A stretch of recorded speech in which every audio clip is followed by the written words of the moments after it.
Hi all. So మనలో ఉన్న ఒక చిన్న మైనస్ పాయింట్ ఏంటో చెప్పనా?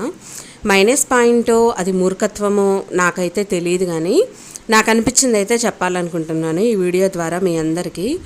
ఎవరికైనా ఒంట్లో దేవుడు వచ్చాడు, లేకపోతే ఎవరో మనం వెళ్ళంగానే అలా పడుకొని నిజాలు బయటికి కక్కేస్తున్నారు, వాళ్ళు చెప్పేదంతా 100% నిజాలు అని ఎవరన్నా ఒక్క మాట చెప్పనివ్వండి, అక్కడ నిజమో అబద్ధమో ఏది తెలుసుకోకుండా నిమ్మకాయలు, కొబ్బరికాయలు, పూలు, పళ్ళు అన్నీ తీసుకొని లబో దిబో అని పరిగెత్తుకుంటూ వెళ్ళిపోతాము. సో ఇప్పుడు చెప్పండి, ఇది మనకి మైనసా ప్లస్సా, మూర్ఖత్వమా తెలివితేటలా? ఏంటి? నేనైతే 100% మూర్ఖత్వం అనుకుంటాను. మన కళ్ళతో చూసింది నిజమని నమ్మాలి, చెవులతో విన్నది నిజమని నమ్మాలి, లేదా మన సొంతంగా ఆలోచించుకొని అందులో 1కి 100 సార్లు ఎంక్వైరీ చేసి అందులో నిజానిజాలు ఎంతో తెలుసుకున్న తర్వాత వెళ్ళడం ఒక పద్ధతి. కానీ ఎవరో ఒక అమ్మ ఏదన్నా చెప్పంగానే ఆవిడ మాటలే ఇంకా ఆవిడలో నేను దూరేసి అంతా చూసొచ్చినట్టు నిజమే అని నమ్మేసి నేను వెళ్ళిపోకూడదు. నేను వెళ్ళిపోవడంతో పాటు ఇంకోటి ఏం చేస్తానో తెలుసా? చుట్టూ ఉండే 10 మందికి చెప్తానన్నమాట. నేను ఒక్కదాన్నే గొర్రెనైతే సరిపోదు కదా, నా చుట్టూ ఉండే వాళ్ళని కూడా నేను గొర్రెల్ని చేయాలి కదా.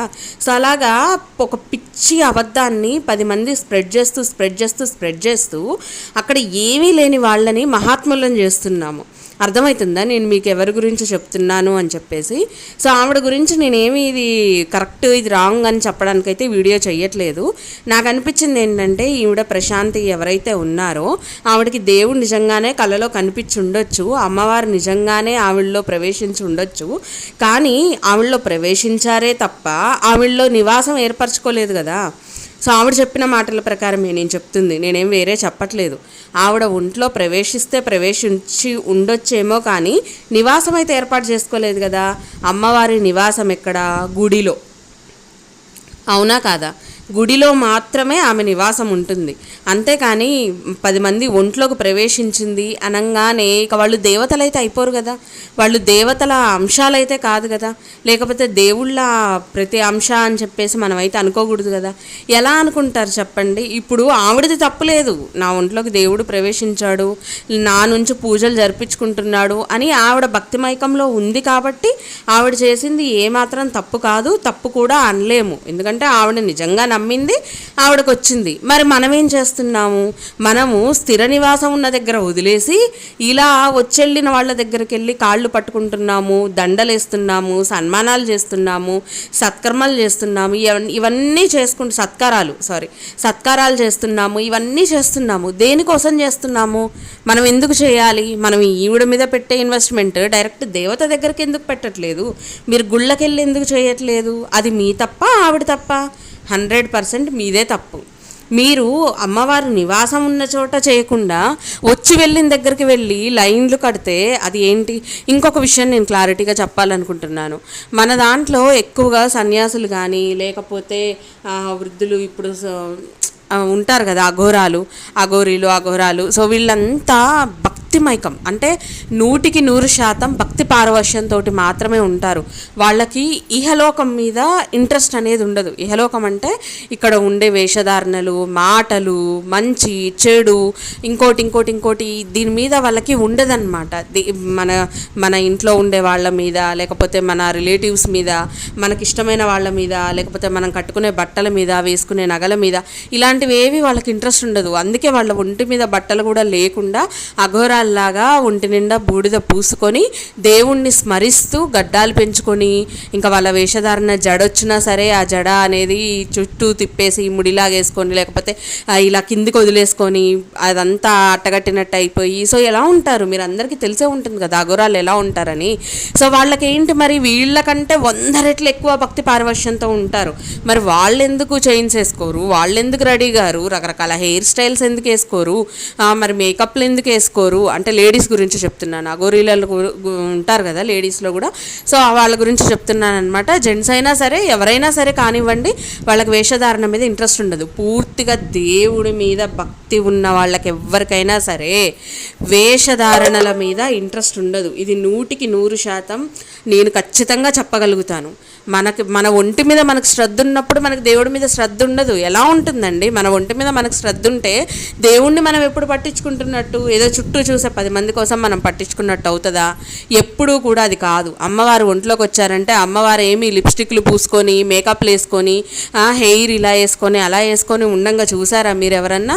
కాదు కదా. మరి నా ఒంట్లోకి వచ్చాడు, నేను ఇలా రెడీ అవుతాను అలా రెడీ అవుతాను అని చెప్పేసి అమ్మవారు అలా చేస్తుందా? Nail polish వేసుకుంటుందా?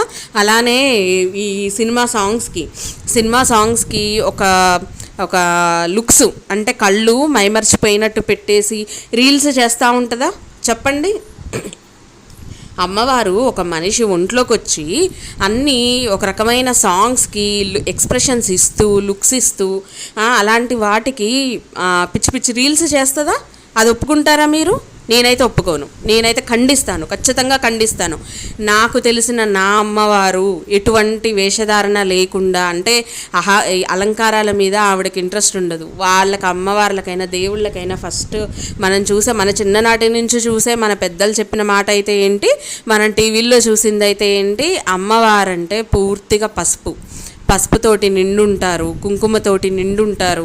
సో వాళ్ళకి ఇలా మన ఆడంబరాల మీద ఎటువంటి ఇది ఉండదు. చాలా న్యాచురల్గా చాలా నార్మల్గా ఉంటారు. మనం చూసింది అయితే ఇదే కదా, అమ్మవార్లను అయితే చూసింది ఇదే కదా. పోనీ దేవుడి గుళ్ళల్లోకి పోతాము, దేవుడి గుళ్ళల్లో చూసే అమ్మవార్లకి ఏముంటుంది? చక్కటి నిండైన వస్త్రధారణ ఉంటుంది, ఒంటి నిండా నగలు ఉంటాయి, ఇంతే కదా మనకు తెలిసిన అమ్మవారు. మరి ఏ విగ్రహం మీద లిప్స్టిక్లు ఉండవు, మేకప్లు ఉండవు, మరి అలా ఇలా ఉండవు కదా. నాకు తెలిసి ఈ విషయం ఎవరైనా వచ్చి ఒంట్లోకి వచ్చారు, సో వెళ్ళారు అంటే జస్ట్ వచ్చి వెళ్ళుంటారు, అది వాళ్ళ వరకు మాత్రమే.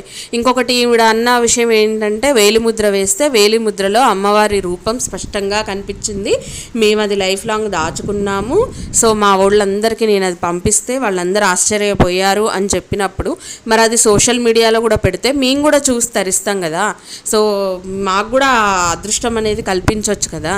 కానీ అది ఎక్కడా లేదు, అది ఎక్కడా అవైలబుల్ లేదు. ఎప్పుడైనా సరే అండి, ఒకళ్ళు మోసం చేస్తున్నారు, ఒకళ్ళు ఏదో చెప్తున్నారు, 100 మాటలు చెప్తున్నారు అంటే ఆ 100 మాటలు వాళ్ళు చెప్పేవన్నీ నిజాలని మనం గుడ్డిగా నమ్మొద్దండి.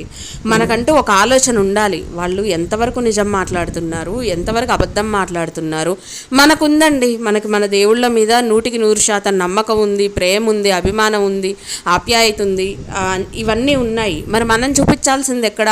అమ్మవారి స్థిర నివాసం దగ్గర, మనకు శివయ్య ఉన్న స్థిర నివాసం దగ్గర. శ్రీశైలం వెళ్ళండి, దర్శనాలు చేసుకోండి, రండి. మనం ఉండే ఊళ్ళల్లో శివాలయాలు లేవా? అమ్మవారి టెంపుల్స్ లేవా? అక్కడికి వెళ్ళండి, దర్శనం చేసుకోండి. ఈవిడ దగ్గరికి మీరు తీసుకెళ్లే కొబ్బరికాయలు, పువ్వులు, నిమ్మకాయలు, అరటి పళ్ళు ఇలాంటివి ఏవైతే ఉన్నాయో అవి ఒరిజినల్గా దేవుడి గుళ్ళోకి తీసుకెళ్ళండి. అక్కడ నీకు అమ్మవారైనా అయ్యవారైనా నీకు నిండు దీవెళ్ళు అయితే అందిస్తారు. అలానే వాళ్ళ ఆశీర్వాదం ఉంటే నలుగురు లేని వాళ్ళకి పంచండి. అవి పంచితే వాళ్ళు తినే తిండిలో, వాళ్ళ కడుపు నిండడంలో ఆ దేవుడి ఆశీస్సులు మీకు ఎప్పుడూ కూడా ఉంటాయి కదా. సో ఇలా ఎందుకు ఆలోచించరు? ఎవరన్నా ఏదన్నా చెప్పంగానే పొలోమని వెళ్ళిపోయి వాళ్ళే దేవుడి ప్రతిరూపాల కింద మనం ఎందుకు కొలుస్తాము? ఎందుకు డబ్బులు ఇన్వెస్ట్ చేస్తాము? ఎందుకు వాళ్ళకి సన్మానాలు చేయాలి? ఎందుకు వాళ్ళకి చేయాలి? ఏం మంచి చేశారని చేయాలి? సరే, దేవుడు ఒంట్లోకి వచ్చిండు, అమ్మవారు ఒంట్లోకి వచ్చారు, మరి ఏం మంచి చేశారు అంటే వచ్చి వెళ్ళారు, ఓకే. మరి వచ్చి వెళ్ళినందుకు ఏదన్నా సంకేతం ఇవ్వాలిగా. అమ్మ నువ్వు ఇది చెయ్యి, నువ్వు అది చెయ్యి, నువ్వు నీ చేతులతో ఇది జరిపించు, ఉచితంగా నలుగురికి ఇట్లా మంచి చెయ్యి అని చెప్పేసి చెప్పే ఉంటారు కదా. మరి అవేవీ లేనప్పుడు మీరు ఇంకా వీళ్ళని దైవస్వరూపులుగా మీరెలా భావిస్తారు? అసలు ఏ విధంగా చేస్తారు? అది పూర్తిగా మన మూర్ఖత్వమే. నేను ఆవిడ్ని ఏమీ అనట్లేదు, ఆవిడ్ని ఇంకొక మాట కూడా నేను అనట్లేదు. ఎందుకంటే అది ఆమె విశ్వాసం, ఆ ఒంట్లోకి వచ్చినట్టు ఫీల్ అవుతుంది, ఆవిడకి ఏదో దేవుడు చెప్పినట్టు ఫీల్ అవుతుంది. అదంతా పూర్తిగా దేవుడి మీద ఉన్న అభిమానం. ఆవిడ అలా ఫీల్ అవుతుందంటే ఓకే, కరెక్ట్. కానీ మనం ఏమన్నా ఆలోచించాలి, మనం ఏ విషయం గురించి ఆలోచించాలి, మనం ఎలా ప్రవర్తించాలనేది మన మనస్సాక్షిగా మనం చెప్పాలి. ఇక నుంచి అయినా దయచేసి మీ అందరికీ నేను చెప్పేది ఒకటే, పలానా వాళ్ళకి ఒంట్లోకి దేవుడు వస్తాడంట, ఆ టైంలో మన గురించి చెప్తారంట, మనం ఏదన్నా తీసుకెళ్ళి వాళ్ళకి సమర్పిస్తే చాలంట, లేకపోతే 1116 అంట, లేకపోతే ఉచితం అంట, ఇలాంటివి దయచేసి నమ్మకండి అమ్మా. మీ జీవితాన్ని, మీ సమస్యల్ని ఎవ్వరూ బాగు చేసే వాళ్ళైతే ఉండరు. సాక్షాత్తు ఆ భగవంతుడు బాగు చేయాలి అంటే మీరు గుళ్ళకే వెళ్ళండి, గుళ్ళకి వెళ్ళి దేవుడి దగ్గరికి వెళ్ళి దండం పెట్టుకోండి, మీ సమస్యలని బహిర్గతంగా బయటికి చెప్పండి దేవుడి ముందు. మనసు లోపల గునిగి సరిగ్గా కొంతమంది ఏం చేస్తారో తెలుసా, వెళ్తారు దండం పెట్టుకుంటారు వస్తారు, కానీ దండం పెట్టుకున్నప్పుడు మన సమస్య ఏదైతే ఉందో అది బయటికి చెప్పడం కూడా చేత కాదు.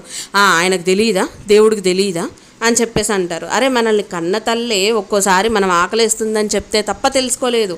అలాంటప్పుడు దేవుడు ప్రతి ఒక్కళ్ళ సమస్యను తెలుసుకొని మరి ముందుకు వస్తాడా? మీరు అడగందే అమ్మాయిని అన్నం పెడుతుందా? సామెతే ఉంది కదా. సో మీరు అడిగి చూడండి, దేవుడి దగ్గరికి వెళ్ళి దండం పెట్టుకొని నేను ఈ మంచి చేస్తానమ్మా, నువ్వు నాకు మంచి చెయ్యి, నేను మళ్ళీ ఈ మంచి చేస్తానని చెప్పండి. అమ్మవారు ఎందుకు చేయదు చెప్పండి? మీరు అడగకుండా నాకు చెయ్యట్లేదు అంటే ఎలా చేస్తారు? అది కరెక్ట్ కాదు కదా. సో నేనైతే మీ అందరికీ చెప్తున్నాను, ఈసారి అలాంటి ఫాల్స్ మాటలు ఎవరన్నా చెప్పినా నమ్మకండి.